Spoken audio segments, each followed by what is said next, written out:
विधानसभा अध्यक्ष डॉक्टर रमन सिंह आज 10 एकड़ में निर्मित पत्रकार आवासीय परिसर के लोकार्पण एवं भूमि पूजन कार्यक्रम में शामिल हुए।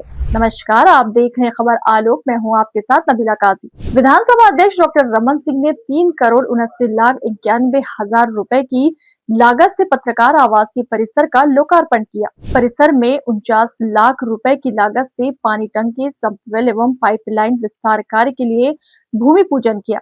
विधानसभा अध्यक्ष डॉक्टर रमन सिंह ने कहा कि संस्कारधानी राजनांदगांव का गौरवशाली इतिहास रहा है और आज उसी क्रम में एक नया नाम जुड़ रहा है। उन्होंने कहा कि राजनांदगांव संस्कारधानी से उन्हें बहुत सारी जिम्मेदारियां और ताकत मिली है।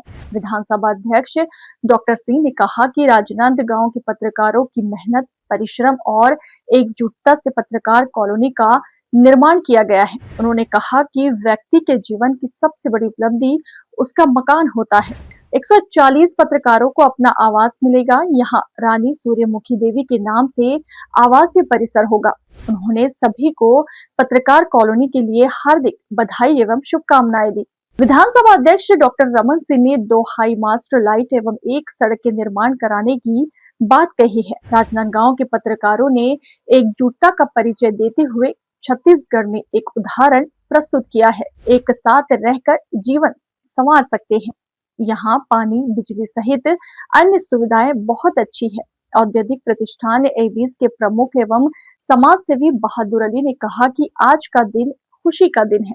पत्रकार जिनका आवास 3 वर्ष में पूर्ण होगा, उनके घर में एबीज की ओर से एयर कंडीशनर की सुविधा प्रदान की जाएगी।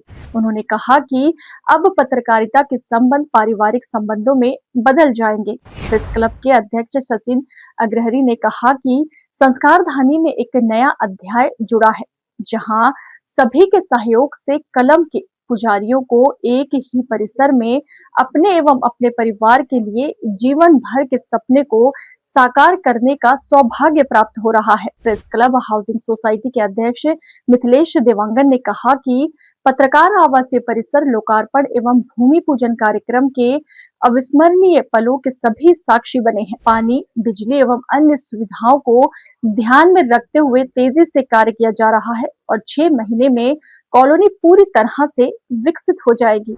हमारी एक छोटी समस्या है और ये उन लोगों का इलाज कर सकते हैं। तो हमारी आवास कॉलोनी के लिए जो साथी जिनको आवंटन हुआ है जमीन, आवास ऋण में उनको तकनीकी दिक्कतें आ रही है। मैं उनसे आग्रह करूंगा कि शासन स्तर पर इस समस्या का समाधान करके उसका निराकरण करें, ताकि हमारे जो पत्रकार साथी हैं जो अभी आवास बनाने की स्थिति में नहीं है, वो आसानी से ऋण के माध्यम से आवास बना सकें। इससे हमारी कॉलोनी मतलब पूरी विश्वास है कि 6 महीने के भीतर ही आबादी के रूप में आगे विकसित हो जाएगी और आबाद हो जाएगी।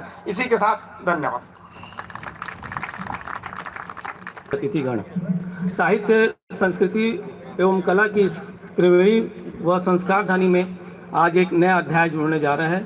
जब आप सभी के अपार सहयोग, मार्गदर्शन से कलम के पुजारियों को एक ही परिसर में अपने एवं अपने परिवार के लिए जीवन भर के सपने को साकार करने, अपने सपनों का घर बनाने का सौभाग्य प्राप्त हो रहा है। इस संबंध में हमारी संस्था द्वारा की गई संपूर्ण कार्यवाही का कुछ अंश आपके समक्ष रखता हूँ। आदरणीय जन, प्रेस क्लब द्वारा स्वयं के आवास के निर्माण के लिए प्रेस क्लब गृह निर्माण सोसाइटी मर्यादित राजनांदगांव का गठन किया गया, जिसके पहले अध्यक्ष श्री अतुल श्रीवास्तव बनाए गए। प्रेस क्लब गृह निर्माण समिति मर्यादित राजनांदगांव के माध्यम से पत्रकारों ने राजनांदगांव शहर में शासन प्रशासन से रियायती दर पर भूखंड उपलब्ध कराने की मांग शुरू की। तत्कालीन सरकार द्वारा पत्रकारों के हित में ऐतिहासिक निर्णय लेते हुए समिति को 3 अक्टूबर 2018 को राजगामी संपदा की 10 एकड़ भूमि आवंटित की गई। इसके लिए समिति ने 1 जनवरी 2022 को शासन के पक्ष में 74 लाख रुपए की राशि अदा की। राशि के भुगतान के बाद प्रेस क्लब गृह निर्माण समिति मर्यादित राजनांदगांव को आवंटित की गई। इस प्रक्रिया के बाद समिति ने सभी 142 पत्रकारों को समान रूप से 1980 वर्ग फीट भूखंड की रजिस्ट्री कराई। समिति अनुबंध के शर्तों के अनुरूप प्रति वर्ष हमारे द्वारा राजगामी संपदा को भूभाटक की राशि प्रदान की जाती है। प्रेस क्लब गृह निर्माण सहकारी समिति मर्यादित राजनांदगांव के अनुरोध पर राज्य शासन द्वारा पत्रकारों के आवासीय परिसर में सड़क, नाली, बिजली और बाउंड्री वाल का निर्माण किया गया। राजनांदगांव के पत्रकारों को स्वयं को आवास तैयार होने का सपना पूरा होने जा रहा है। वास्तव में यह गुणोत्तर कार्य पत्रकार साथियों की आपसी समझ, एक दूसरे के प्रति समर्पण, विश्वास और सौंपे गए कामों के प्रति जिम्मेदारी के बोध और वरिष्ठ साथियों के सतत मार्गदर्शन और शासन प्रशासन के सकारात्मक सहयोग से ही संभव हो पाया। मैं यहाँ इस अवसर पर आदरणीय डॉक्टर साहब से यह आग्रह करूँगा कि सारे काम हो चुके हैं, यहाँ हमारे पास एक भूखंड है, हम लोग ये चाहते हैं कि सामुदायिक भवन एवं लाइब्रेरी के लिए आप हमें इस सोसाइटी को सहयोग प्रदान करें। धन्यवाद। जय हिंद। इस खबर में इतना ही। खबरें आगे और भी है, आप बने रहें खबर आलोक के साथ।